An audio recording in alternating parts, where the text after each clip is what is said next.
You're listening to Conversations Along the Way, part of the Stoic Mom Project. At the SMP, we embrace the Stoic principle of the obstacle is the way, whether we can take the hardest things in our lives and use them as a way to learn and grow into the best versions of ourselves. If you're here, there's a good chance you're what I like to call a growth-oriented, non-affirming parent of a trans-identified young person. I'm Stoic Mom, a life coach who is also a growth-oriented, non-affirming parent of an adult trans-identified daughter. I've committed to having guests on this podcast who bring messages of healing. I invite professionals who I believe have expertise that can help you regain solid ground and reframe this circumstance in a way that supports you to learn and grow from it.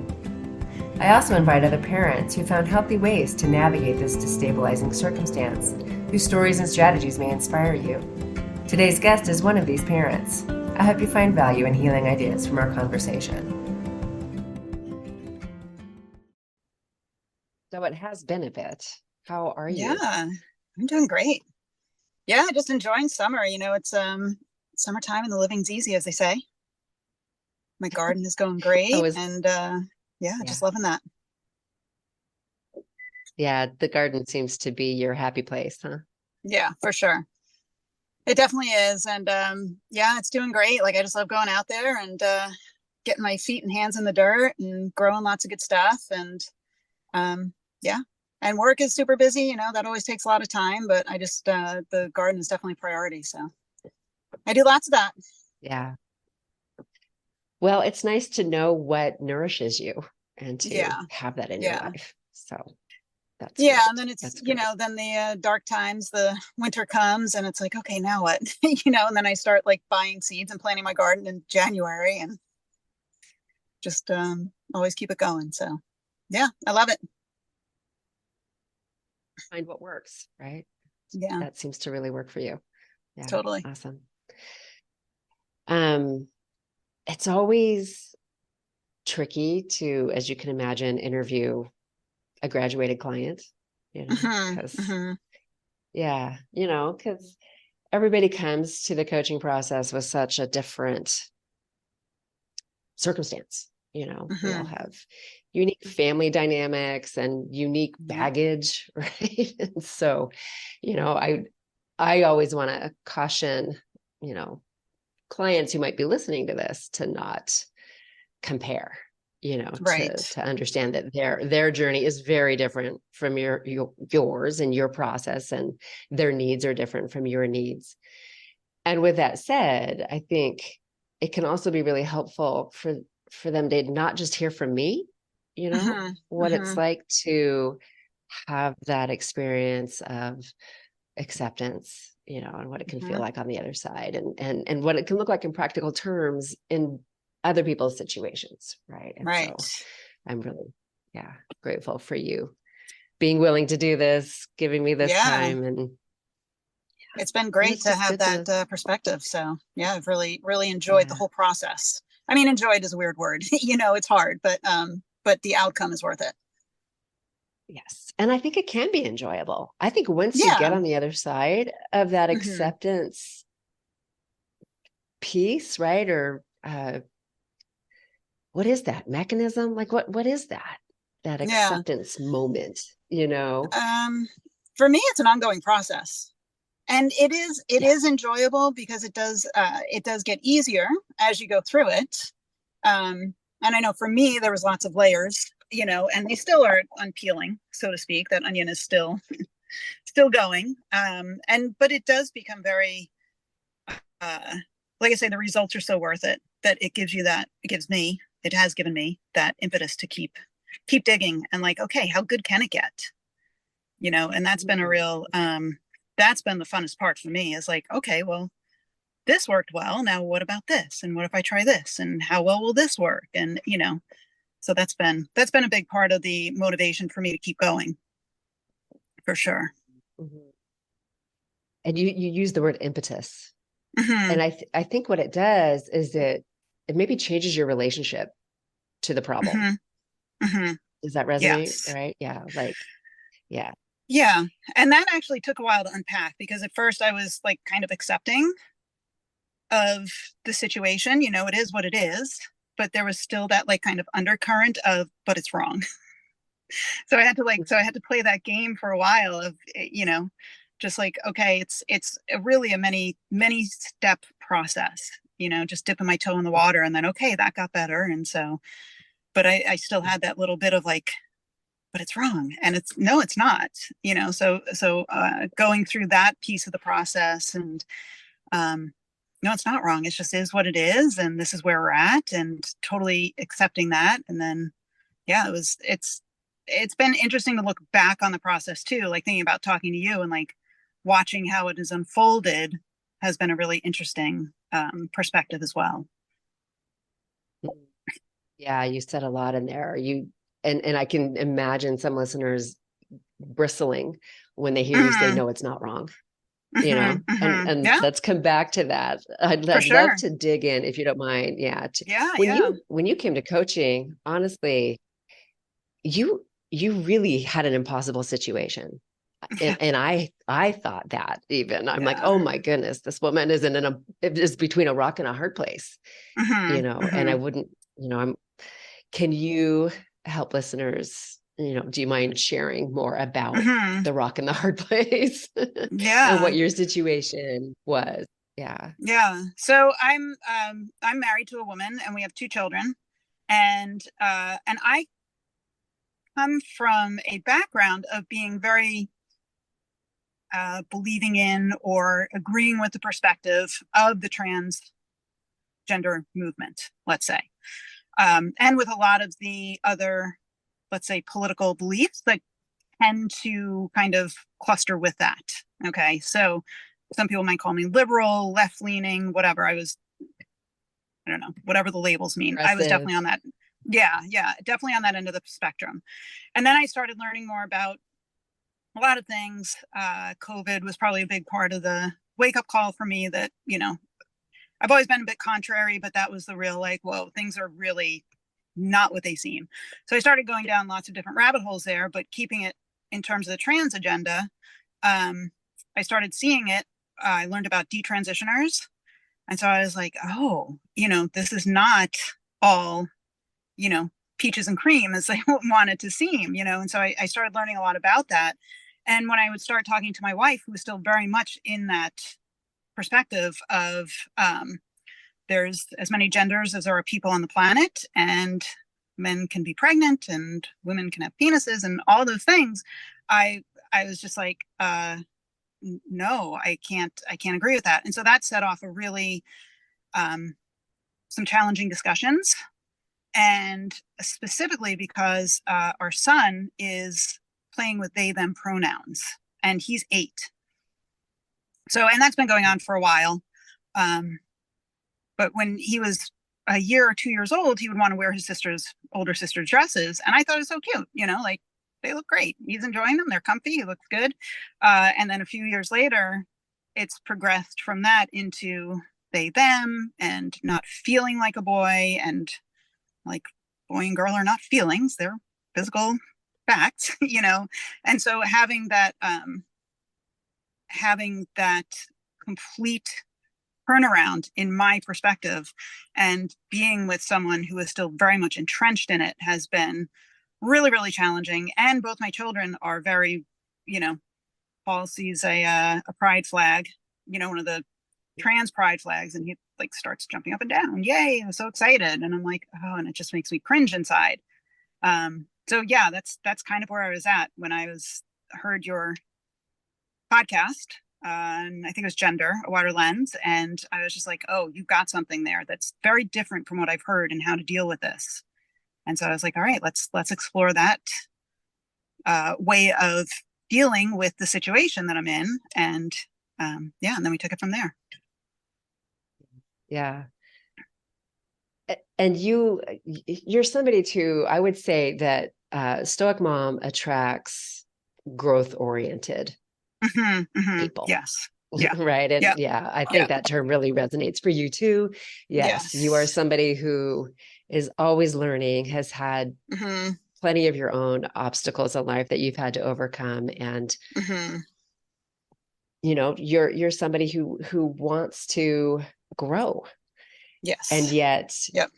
yeah, you would you say you were pretty stuck Yeah. at the beginning? Yeah, I was very Yeah. stuck. And how along with that growth mindset came, for me at least, a very logical and rational view of the world. And like, it was just very logical to me that there's only two sexes. And when I would say that to my wife, she was like, how can you say that?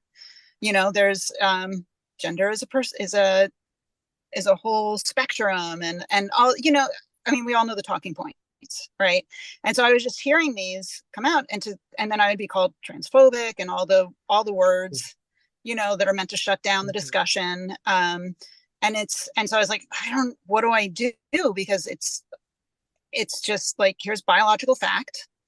And I know plenty of transgender people, and I love them, and they're great. And I have no problem with that. It's like when you're trying to tell children that they can be any gender or no gender or all these other things, that I really started to have a problem, especially when it was affecting my family, my children. Yes. So, Yeah. and again, with a partner who is completely behind the whole thing, and feeling like, would say things like, well, transgender people are the most marginalized and hated group of people on the planet, and they're the ones, and it's just like, where is this even coming from? Like, it's just not true. How do I deal with this? And somebody she's not that logical, rational, left brain kind of person that I am, which is great. Like, I love that about her. But it was just getting to a point where it was being able to have a meaningful, constructive discussion it just wasn't happening. It wasn't possible. It was just always ending in like arguing and yelling, and just, it was getting ugly. And it was affecting the children. They were like, why are you arguing about this? Yeah, it was pretty bad. Well, and so how you were dealing with it was trying to get her to see what you saw, Yeah. right? It was, yeah. And I've said that in some articles that I've written about this, is that like, well, if I can just get them to see, the truth of this, the biological fact of, male and female, that's it. Or, what's really happening behind the scenes of the trans agenda, then like, obviously they'll just be like, oh my God, I was so wrong. And that never works. And, the thing is, like, I don't want anybody trying to change my mind. I've done my research. I've done my work to kind of tease out the parts that I think are true and correct. And nobody's going to change my mind. So how do I think I can do that for somebody else? Like, facts are not, this is such an emotional topic. Facts are pretty irrelevant to many, many people about it. right. So yeah, Right. the facts were not working. And yet, in fact, they were making things worse. Right. Yeah. Right. They were making things worse.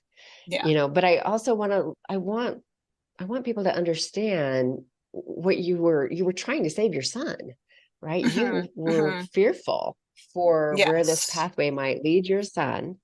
Totally. And felt desperate to change your wife's mind so that you could save him, and so that you could live with integrity in the world, right? Because this felt so wrong to you. Yeah. I mean, that's powerful. And it makes total sense, that is the approach that you would take. And the effect it was having was, it was driving your family into chaos, right? And threatening your family. Yeah. I mean, it's no small miracle that we're still together. But to me, that's the most important part, is to state, I mean, that a lot of without getting too far into the weeds, I think a lot of the underlying trans agenda piece is to destroy the family. And so staying together as a family is not only I love my family. I want to be a family. I want that. I want to be with them. I want to spend time with them. And also just as a well, I'm not gonna let that part of the system win, and break us apart. So that became a bigger, that is protecting my son and my daughter and my family, at the most fundamental level. So that was a big driving point for me. Was staying together. Yeah. So what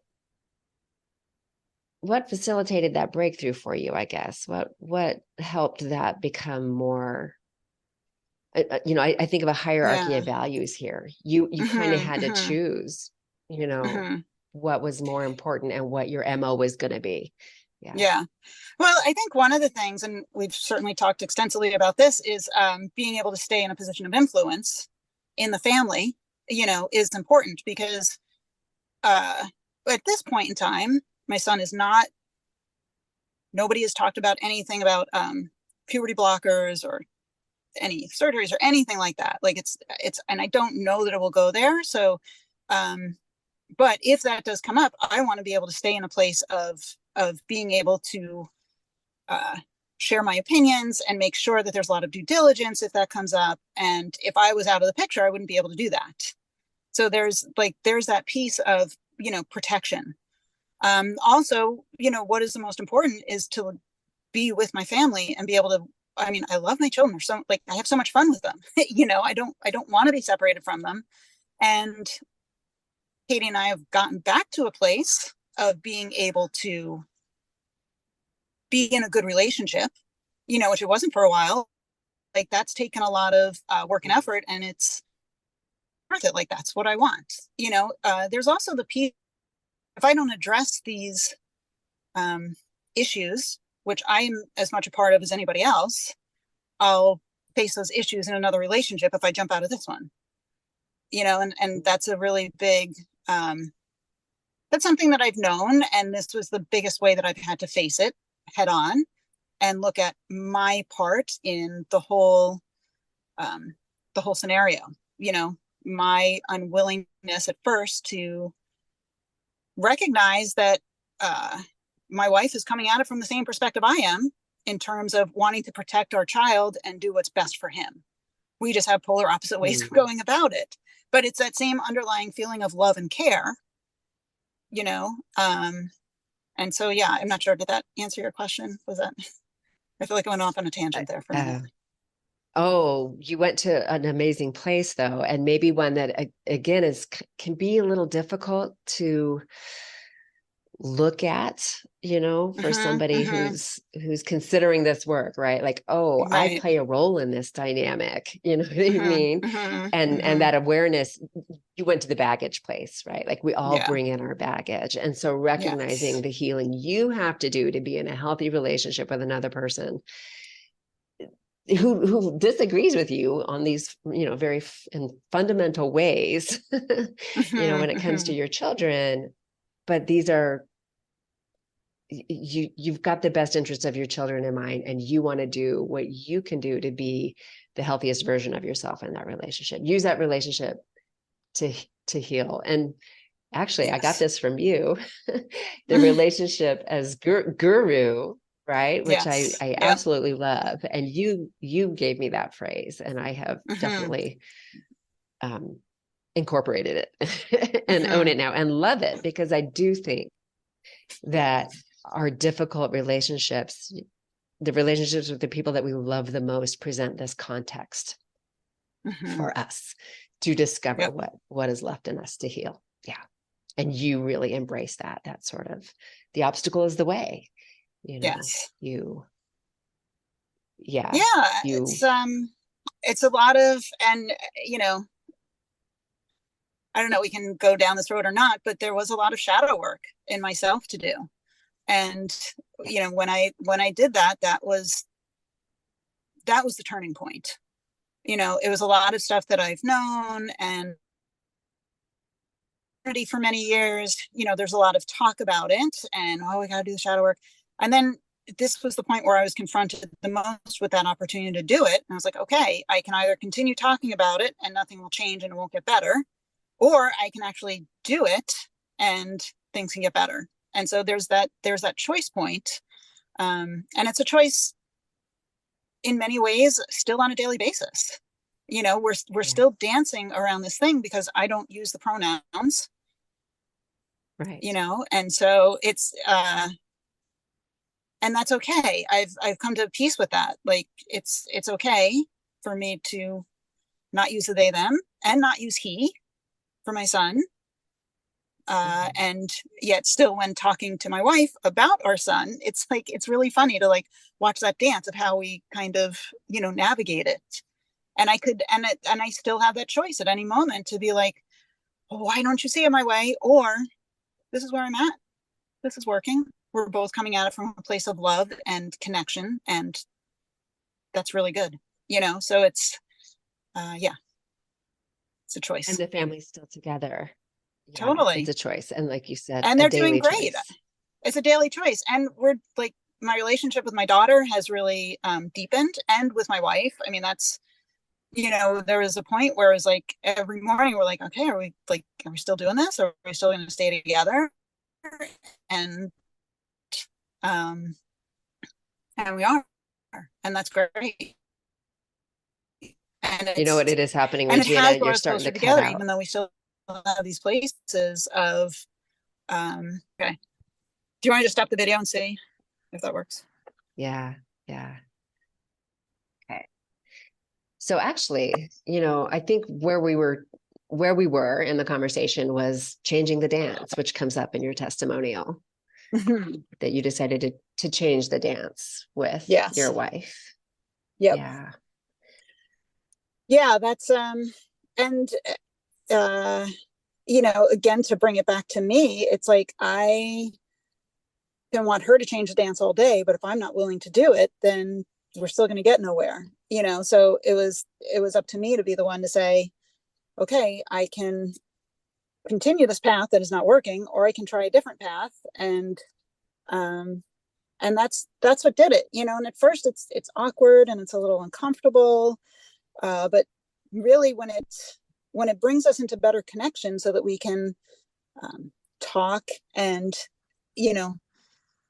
just feel better with each other, like that really, that's the part that was, okay, this is working, this is doing something, it's improving, our life together is improving, and I benefit from that in the end. Like, even if she hasn't changed her mind, we're still in a better place, and our children are still seeing us interacting, in loving and connected ways. And that's really the ultimate goal, I think, rather than changing anybody's mind, because that's not really practical or doable, I guess.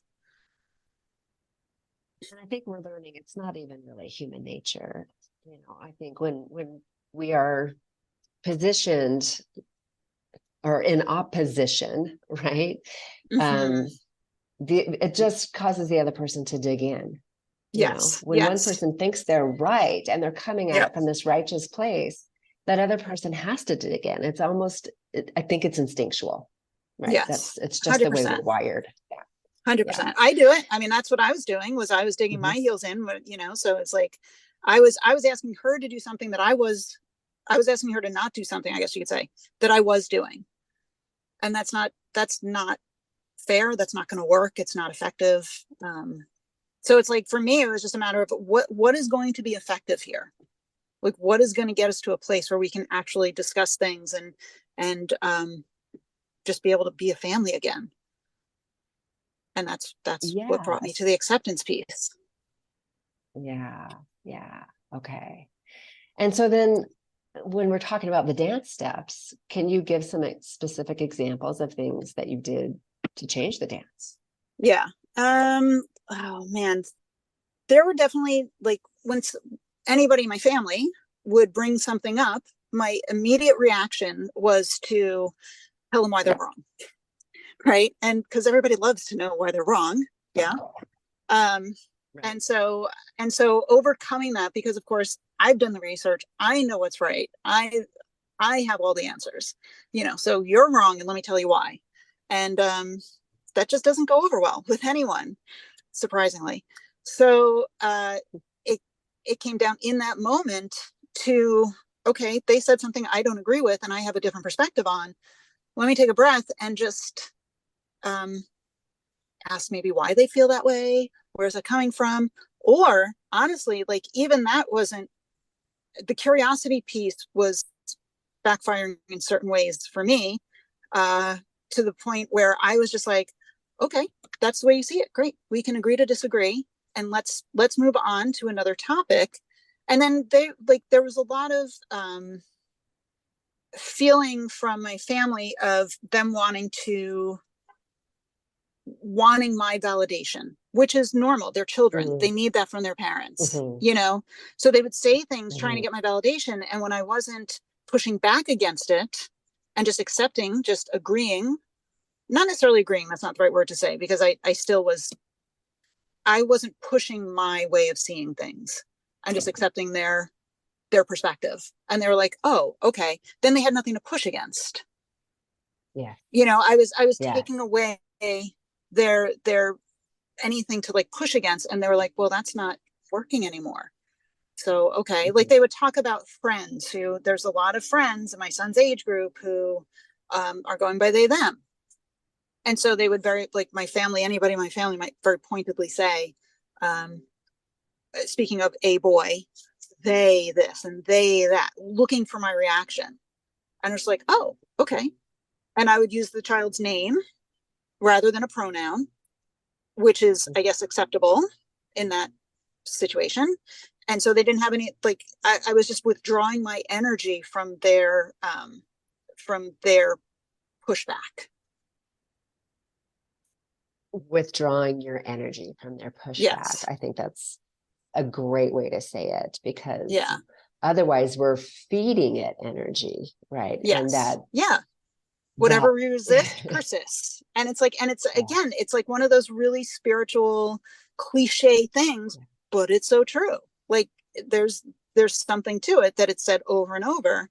And when I stopped resisting, they were just like, oh, okay, well, it's not interesting anymore to try and pick a fight with you on this topic because you're not giving me anything to like fight with. So let's just go out and, play or something. Like, let's just have fun then.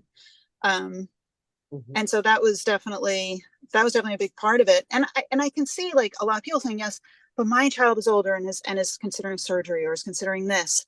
And it's, so I feel like my case in a lot of ways is, I don't know, mild or quote unquote, relatively easy to deal with because my son is not considering these much bigger pieces.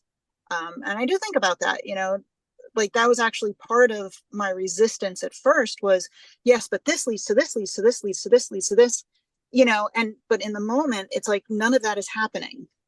So just being really present with what is happening in that moment that, my son just wants a little different pronoun, but there's ways for me to flow with that without actually doing it, like using the name instead of pronouns.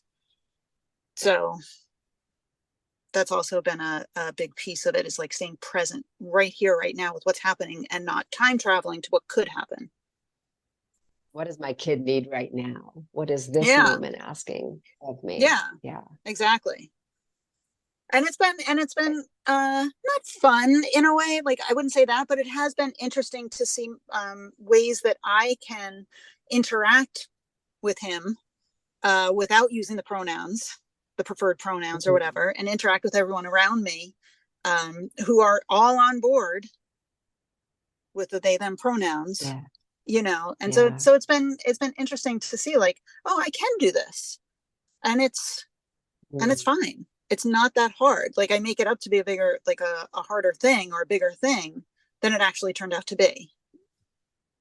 Well, and I think, something does shift on the other side of acceptance. And I know I keep making it sound like, you're either on this side or that side of acceptance, but like one thing I've noticed, and maybe, I don't know if this happened for you, but I feel like once I was truly exercising acceptance, my physiology was different. Like those moments didn't trigger me like they used to. Yeah. Yes. I didn't feel it in my body anymore. I was like, oh, yeah.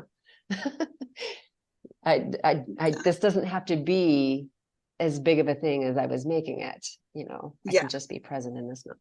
So yeah, that was huge. And that was something that I and I think we've talked about this, like something that I undertook as part of the acceptance, not only accepting the different viewpoints around me and the different perspectives and such, but accepting that I needed to do things differently. And for me, that included when I would be triggered, saying, because the trigger is the physical trigger is the adrenaline. I mean, we all know that feeling of that adrenaline dump of like, oh my God, like fight or flight. I have to do something right now.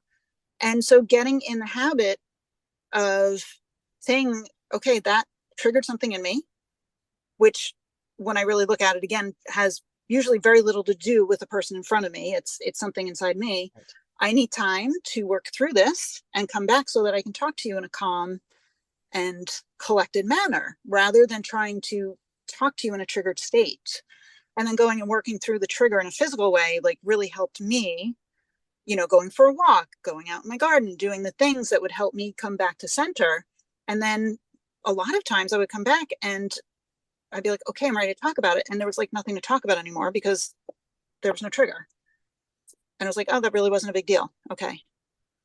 So that physical piece for me was really instrumental. And it's not fun walking around with that adrenaline feeling, that like acidic feeling in your stomach all the time of like, oh, and it was taking me away from my ability to interact and connect with the people I love. I was like, okay, what can I do about this? And that piece is pretty much gone for me now, which is really nice. It was nice to see how quickly that could shift when I knew how to really deal with it. Yeah, I love what you say about triggers are not really about the person that seems to be triggering you, right? If we're Right. triggered, it's because we're triggerable. And that's Yes. really good information too. Yeah. There are different ways to deal with those triggers. And I hear you using physicality again, right? Mm-hmm. Mm-hmm. To work through it. Another way that we can address those triggers sometimes is to just dig into that, turn toward it, right? What Mm-hmm. is this, that is upsetting me like this? What is it about this situation? What is it about me, right? That this gets Yes. me this upset. Yeah. And that's the shadow Yeah. work. And that's Yeah. something that I found. So yes, and I found that for me personally, I could even take that too far in a certain way, as like a trauma response. And Say more. Okay. yeah, so um, it kind of goes along with the idea of, one of the things that I had to do is stop listening to and watching so much about the Oh horrors of the yeah. trans agenda. Okay. Yes. Because it was a trauma response. It was bringing up that Yes. same element of adrenaline in my body that I was almost relying on to feel alive in a certain way. Like, we get so used to Mm. it that it's like, when it's not there, I don't feel as alive, or I don't feel, like the anger almost fuels us. Right. And so I had to let that go, and stop watching that stuff, because it's like, this is being counterproductive. At first it's like, okay, I needed some information to really know what was going on. But then there was a point where Yeah. it's just like Yeah. confirming my righteous anger, and Mhm. and that became a trauma response. And then the same thing with like the trigger. That was another point where I had to, yes, there was something underneath, yes, there was something in me. And when I took a look at it, it was like, okay, now I have to let this go rather than beating myself up about it. And I think there's an element, again, at least for me, and I have a history of doing this in other ways, where I would take something and be like, oh my God, I'm a terrible person because I have this trigger, or I'm a terrible person because I did this. Um, and so looking at that, and accepting, the hardest acceptance was of myself in all of this, and my part in it, my piece in it, and accepting that I was causing the situation as much as my wife was, and uh, realizing that gave me a tremendous amount of empowerment around the situation. So that was definitely something that was that I see a lot more in hindsight rather than in the moment of it happening, if that makes Absolutely. sense.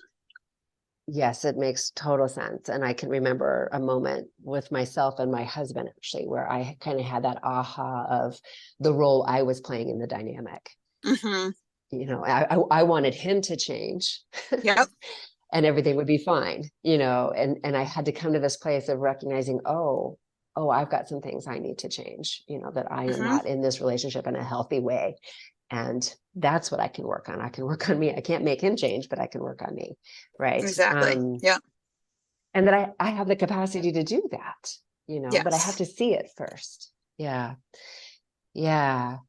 And that adrenaline that you talk about is so unhealthy for us, right? To be in that state all the time. But I also hear what you're saying about it fueling us, and when we're dealing with this, parents in this situation, I think sometimes that's what gets them out of bed in the morning.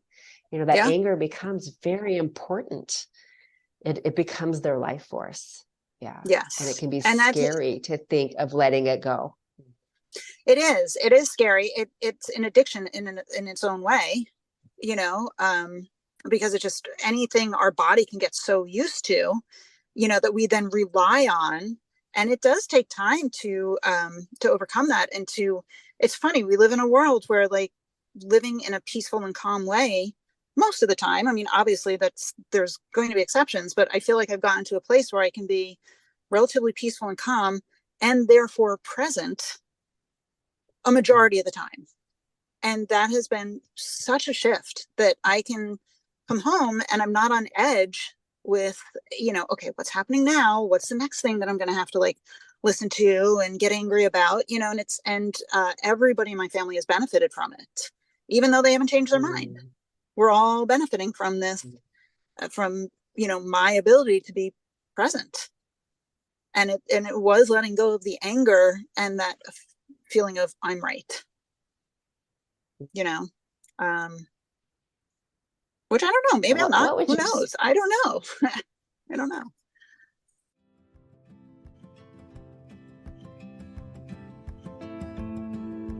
I'm excited to share that this episode of Conversations Along the Way is sponsored by Dream School, which is brought to you by the same three psychoanalysts who co-host the transformational podcast, This Jungian Life.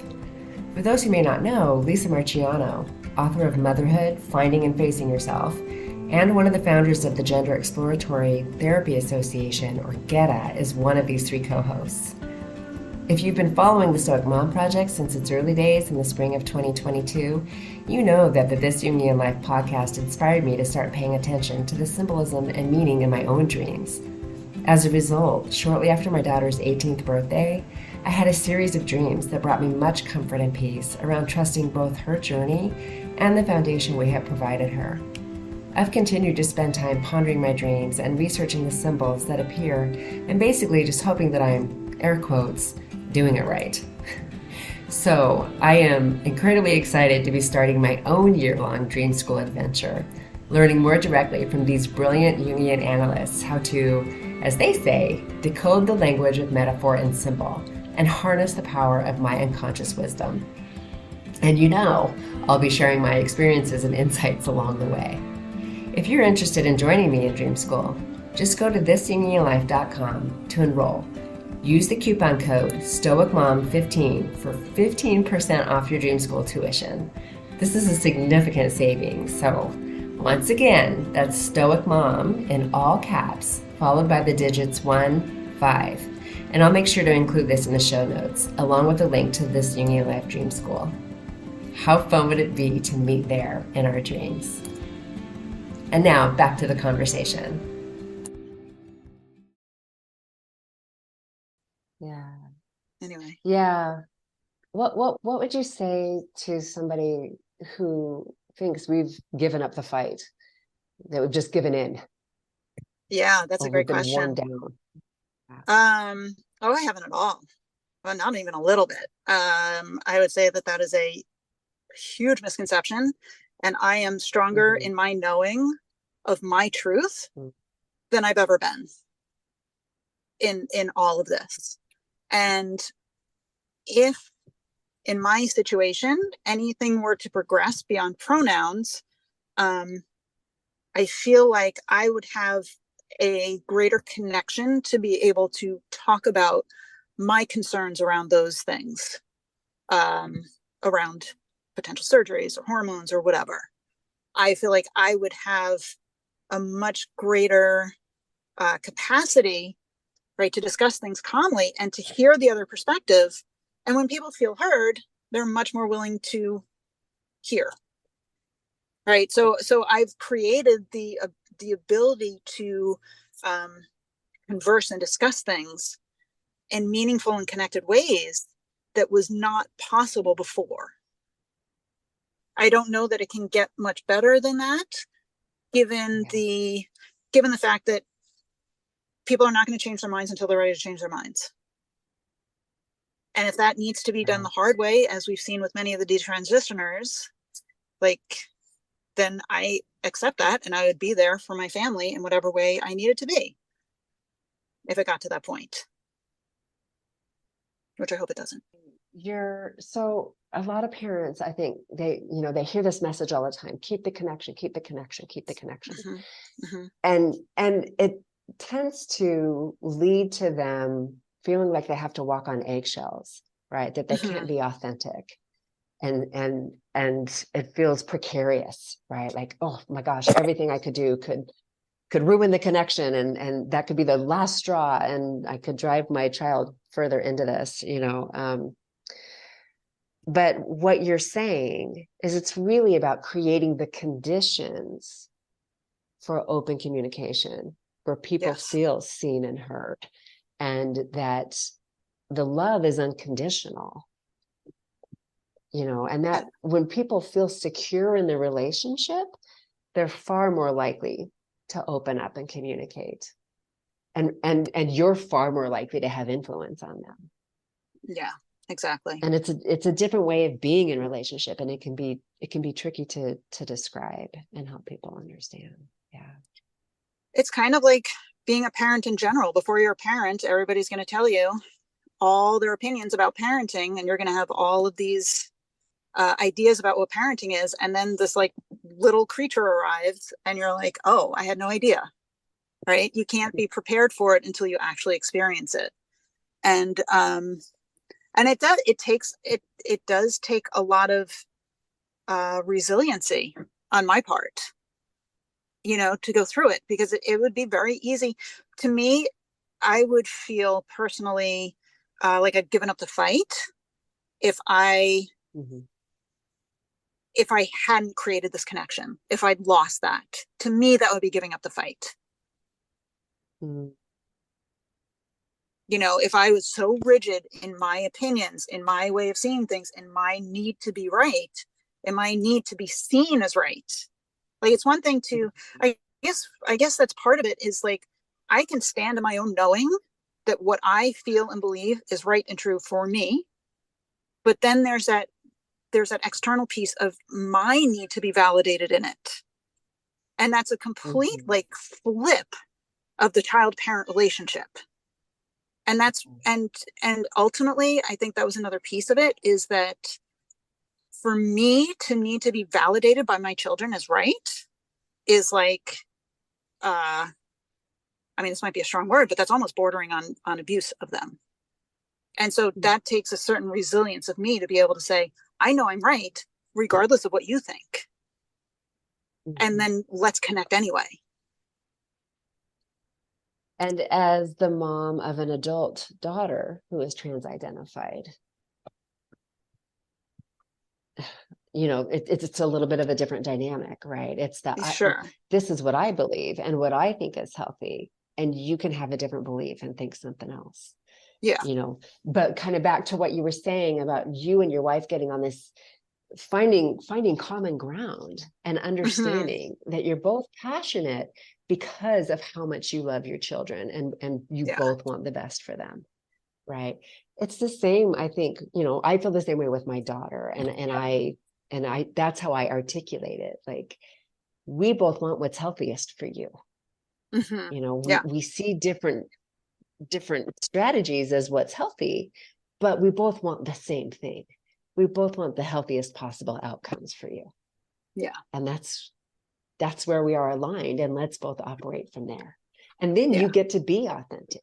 You can still even share your beliefs when it comes right down to it, and the conversations happen, because now you're not coming from this place of, you have to believe what I believe. Right.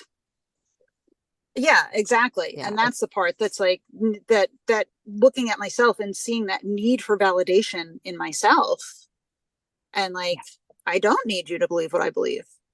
It doesn't change my belief. It doesn't lessen my knowing. It doesn't make me unworthy that you don't believe the same thing as I believe, yeah,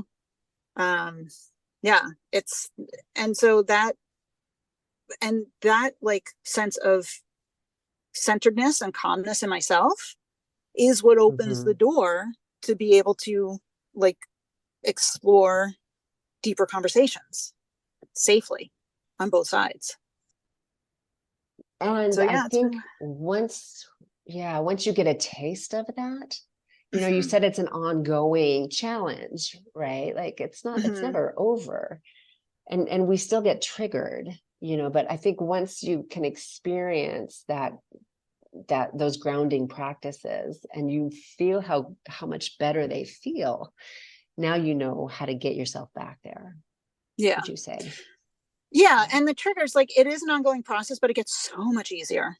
And the triggers are when I feel like I can stop a trigger before it even starts, because like I'm much more attuned to my own body and the way my body feels. And it's like, again, it's a choice. I can go down that road and my body's kind of used to that, you know, that feeling of, it almost feels good to like wallow in the self-pity, right? You know, and it's like, no, that doesn't help anyone. And ultimately it doesn't actually feel good. It's just that momentary relief of like, oh, this is familiar. Right. And when I can switch that and recognize that that's not who I want to be anymore, that's not who I want to model for my children, you know, that's like such a big thing. And it's not even really like, that doesn't even really come up anymore. And when it does, I can look at it and go, oh, there you are. Hi. We've got a relationship, but we're not really doing this anymore. And I'm choosing to be somebody different. And I can feel that part of myself being like, oh, okay. All right. Well, thanks. Bye. You know, and it just kind of fades away and it's nothing. Oh, I love the loving way that you handled that. You know, it's like, oh, there you are. Yeah. And that sort of self-compassion is so key to all of this. I also want to bring up, you know, the triggers and being in that state and how it can really become part of our identity. And I think, again, that's what makes it so scary to let it go. Yes. Because that state becomes part of who we are. Yep. And Yeah, right. But is that who I want to be? You want to model? No. I don't like when I see, and thank goodness my children they're not the victim-y types. And I think, you know, that is something that I have been able to model. But when I see other children or other adults, even, you know, whoever being in that place, it's like nails on a chalkboard. And so it's like, I don't want to be that. And so again, that's the choice. And I have a lot of experience with those voices in my head, you know, like overcoming addictions of different types, and like those voices in my head saying like, just a little, you just a little bit, just go ahead, just this one time, you know, and being like, no, and understanding that those voices are there to, quote unquote, you know, there's my air quotes, protect me. And so like, thank you for that. Right. And I'm stronger than that now. Yeah. And I don't need that protection anymore. And so that's the trigger when there's that little voice now that's like, well, they're wrong and you're right and they need to know it. It's like, okay, that's actually, there's that little voice. I understand you're trying to protect me. Thank you. But I don't need that protection. I don't need it. I got this. Yeah, I got this. Maybe I really don't, but I'm trying to, you know, like I don't always got it, but I'm trying, and I'll do something different than that has not worked before. I guess recognizing when that state stops working for you. Yeah. Maybe it is important, right? That in that state you are giving your power away. Yes. Yeah. You know, and in some sense, then this ideology is winning. Yeah. That's back to the point that that's the point that I was making at the beginning of not letting this ideology tear my family apart. Right. That was a big part of the motivation for me to like stay together. For right or wrong, better or worse, whatever. But here we are, and my family is doing really well. So great. I'll take it, you know? Yeah. And the impact, you know, you said your relationship with your wife has deepened. Yeah. I think when we do this shadow work, it has this magical effect of opening our hearts and allowing deeper relationships. Yeah, because it's acknowledging that, yes, we're both coming at this from different perspectives, but from that underlying place of love and care. So it's accepting that in her perspective, right? But it's also accepting within myself the opposite of, I have within me the capacity for these things that I don't like. And so accepting and recognizing that. And when I can, it like, then I can come at something from such a deeper sense of compassion, because I've accepted I may not be doing it, or maybe I am doing it in a different way or to a different degree, but I have the capacity to hurt others, the same way I feel like the people in the trans agenda are hurting children. I have that capacity and I need to own that. And then when I do, it's like, okay, I can have greater compassion. And that comes out, like, people feel that, and I think that's been the greatest shift, is because at first, like I said, with the acceptance, it's like, yes, I accept it, but it's still wrong. People still feel that. My wife could still feel it. My children could still feel it. Like, I wasn't hiding that from anyone, like, and so coming to that really deep place of compassion and true acceptance of the whole thing, has been the most impactful piece of it for me, I guess, is a way to say it. And that's profound. I think that is truly a different way of being. You start having a very different experience when you achieve that place of self-compassion, which I think is so key that you touch on that, because I think mostly what we're doing is projecting all of our discomfort, all of our pain onto the people around us, and then we're just playing the same game that they're playing. Yeah, exactly. And so when we can go ahead. Well, I was going to say, and that projection part, that to me is the truest sense of the shadow work, is that I'm projecting that part of me. And that's the part that was the deepest acceptance of, like, oh, right, I'm human. I have these capacities within myself. And that's a part that, not to scare anyone, but it's not easy. It's not easy. And to, like, kind of recognize that up front, that this is a journey. It does take a lot of commitment, and it's so, so worth it. Like, the best things in life I've been having just in my life, in a lot of other areas, a lot of people not in this realm of transgender anything, but just giving up so easily on things when it's like they're so close, and it's I don't know, sad, but it's interesting to watch, how quickly as a society we're kind of conditioned to just, if it's not easy, if it's not convenient, just give up, and that to me is another little bit of motivation to, like, overcome that kind of societal conditioning and show people that it can be done, and it's worth it. It's so worth it. The result of a fear of disappointment, I don't what if I fail? What if I fail? What if, or what if I'm I wrong can't about do this? it? Or what if, but that's that resilience piece. Better to not me, try, right? Yes. But to me, that's the resilience of, like, okay, how many times in my life have I failed and I'm still here and I'm still doing okay? And how many times have I failed and learned so much and picked myself up and came out 1,000 times better than if I hadn't even tried in the first place? We forget about that part. It's like we see all around us the examples of the people who have already succeeded, and we don't see all the work that goes into that success. We just see the shiny, happy outcomes, the highlight reels, and nobody ever shows the, like, the background and the process that got them to that place. And I think that's really important to acknowledge, and it's worth it.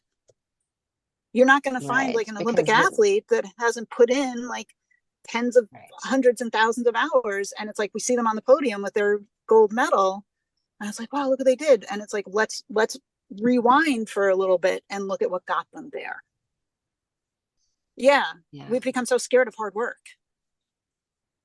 Whereas like for me, I embrace it. It's like, well, if this is something worth having, I will embrace the effort that it takes to get there. And again, that's something that I try to teach my children. Yeah. Yeah. And you say something key there, though, if it's something worth having. And I think maybe that's where a lot of the cynicism comes. I think a lot of us are living lives that really do lack meaning, and it doesn't feel often like it's worth having, yeah. And we buy into this illusion of ease, I think, that we see, from the filters. Yeah. That this person just can roll out of bed looking perfect and have a perfect life and there's never any challenges. And it's like, that's just not reality.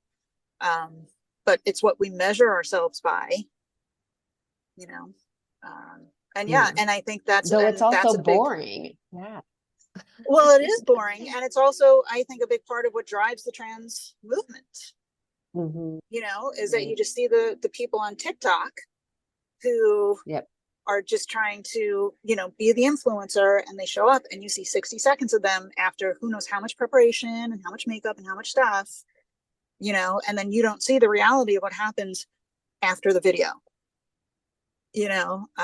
and so I think just really recognizing that this shows up in so many different areas in our lives, and a life worth living is one that's going to be messy. That's where the good stuff happens. Like a life of perfection is, like you say, it's boring. Yeah. It's unrealistic, and it's not meaningful. Yeah. But I will say, for me and my family, it has been worth it. Like, that's the thing, and I guess it is up to everybody to decide, is it worth it? Is this something I want to do? But I can say unequivocally, 100%, it has absolutely been worth it. Even, especially the hardest moments, because those have been the biggest breakthroughs. I think we forget that, like, we live in a world where it's like everybody just wants to, if they have a big emotion, they just want to numb it. Or if it's a quote unquote good emotion that they like, then they just want to hold on to it. And it's, it's embracing all of it is really important. And that, again, is in the hindsight. It's like, well, going through it, it seemed like it was really hard, but now looking back on it, it's like, it wasn't actually that bad. It would be, to me personally, I would feel like it would be so much worse if I was still in that place of constant battle with my family. Like, that, how exhausting would that be? How horrible would that be for everyone involved? So I guess you just got to pick your hard,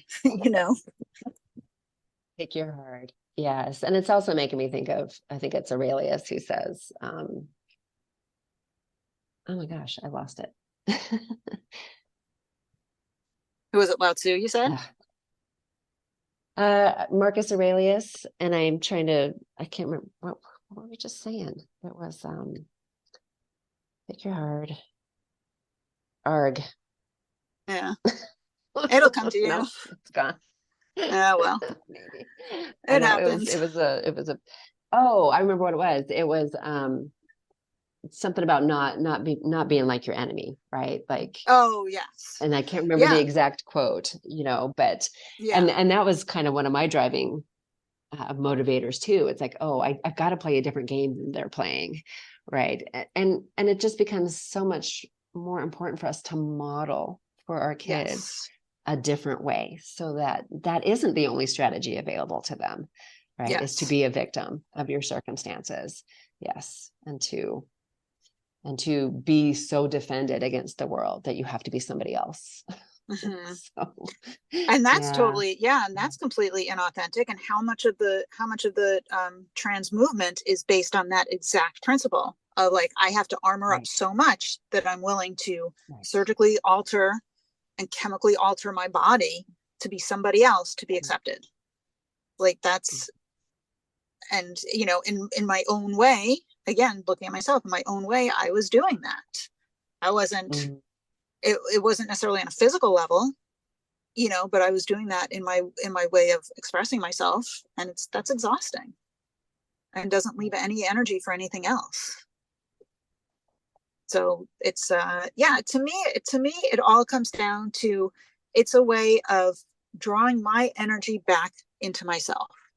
It's a lot of power to put out there, that other people have the ability to throw me into such a tizzy, right? Yes. Because they think Yes. something different than me.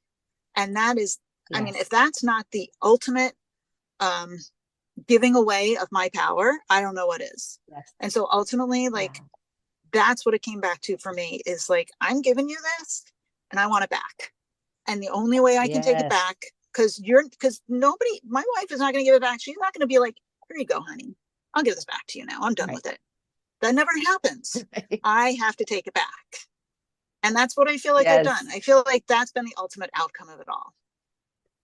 Mm. And from there, then I have all this power and energy to then go out in the world in a good way, rather than being exhausted and brittle and, annoyed with everything and snappy. And everybody's like, what's wrong with her? And people will listen more when you So, come from that. That's the other thing, is when you're in that, like, annoyed, snappy kind of wounded place. We all know that, like, justice wounds, right? Well, we come at it from with our own wounds, and people, like, they're like, oh, I don't want to listen to that. But if you're like, people are that's right. drawn to somebody who's in their knowing and calm and centered, because there's not enough of that in the world. So if you can go out there with that Yes. energy, people will be like, huh, what do you got? Tell me more. Right. Right. But when you're in that other place, they don't want to be around it. Yeah, It's not enjoyable. It's right. repelling, right? It Yeah, pushes people away. yep, Yes. Yeah. exactly. So It when pushes you me said away when take somebody it else is back, like that. Anyway, yes, take it right, back. right. Take it back. So what would you say the it is? What did you take back? um I mean, it's such a funny word because it's probably so overused, but truly my power. Like, if I can talk to somebody who's like, men can be pregnant and women can have penises, right? Let's just say. And I get thrown into such a tizzy by that. And that's an exaggeration, but like that sense of, you can say words to me that can throw me so off balance that then I can't function as a coherent adult, right? And I just get Right. all like, ah. That's power. That's my power. I've just, like, given it away, you know? Yes. And so Yep. that, taking that ability to stay centered. And honestly, if somebody can say something along those lines to me and I get that thrown off, then I'm not really standing in my own knowing. Right. But when I am, like, so clear in my own knowing of the truth of what I feel, what I know to be true, not necessarily for you or anybody else, but what I know to be true, you can't move me. That's right. Like, you can't throw me off center. Otherwise, I'm like a leaf blown in the wind, and any little puff of Yes. air just, like, sends me spiraling. And, like, that's not a good place to Yes. be. Um, Yeah. yeah. So, I mean, so power in that sense of being able to stay really grounded and rooted in myself. Mhm. And would you say the context of this experience has brought that ever more clear to you and 100%. created more grounding for you? Yes. Yeah. Okay. 100%. Yeah. Yeah. That's that whole obstacle is the way. Yeah. Yeah. And without it, it's like, it's been hard. And, but it's been, without that, I wouldn't be in this place, and here's the thing, just to bring it back to the body piece. one of the things is when I'm not in such a hyper fight or flight place so frequently, I can be much more in tune with my inner knowing, right? When it comes to this or anything else, and it becomes much more like the subtle things. Part of how I can like head off the triggers before they even start is because I can feel those subtle signs in my body that before I was completely oblivious to, because there was such that like raging torrent of adrenaline, which just so drowns noise. everything else. Yeah, it just drowns everything else out. And it's like I couldn't hear the inner voice that was like kind of tapping on my shoulder, and now I can. And so it's a much more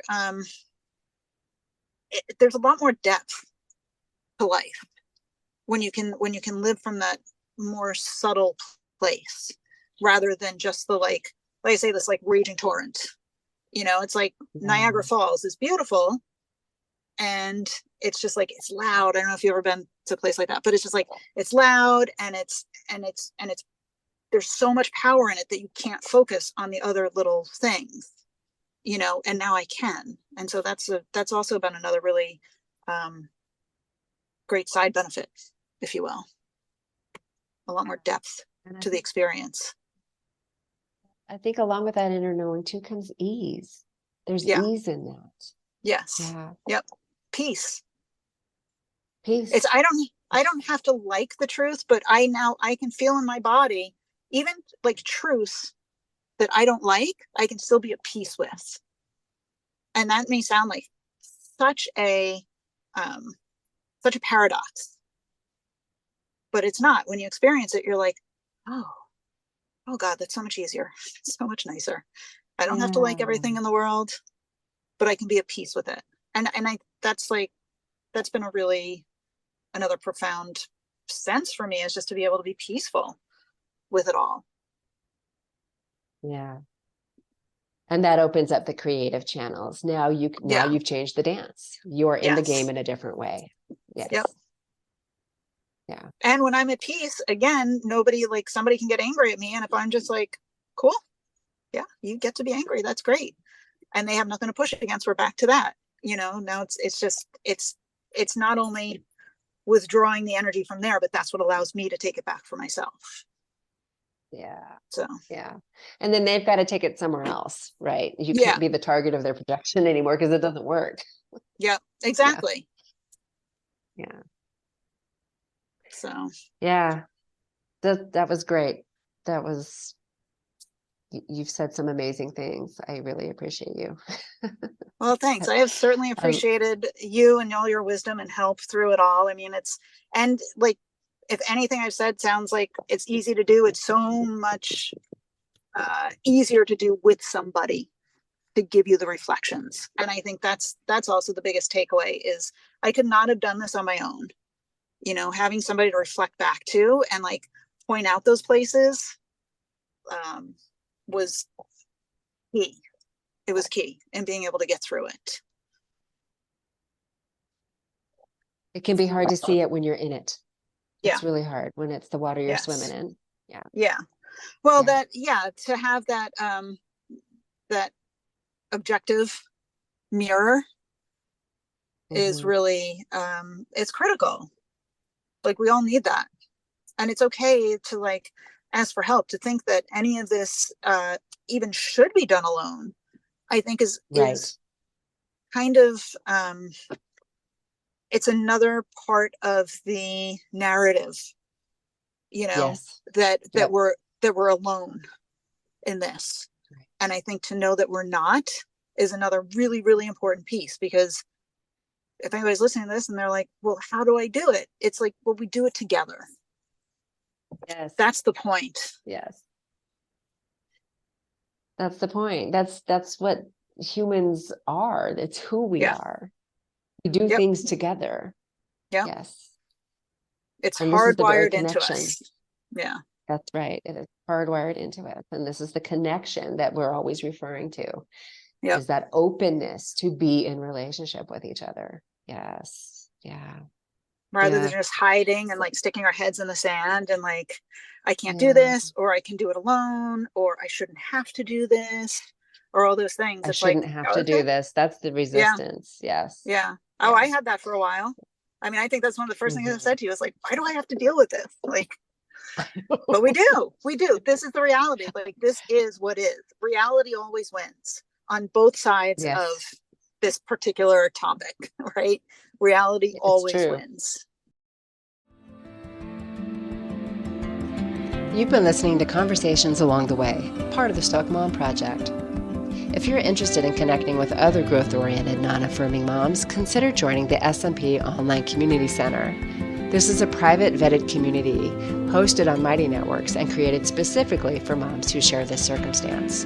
For more information and to express interest in joining, please visit the SMP Community Center tab at stoicmom.substack.com. Thanks for listening, and always remember, humans have amazing capacity for overcoming adversity and healing.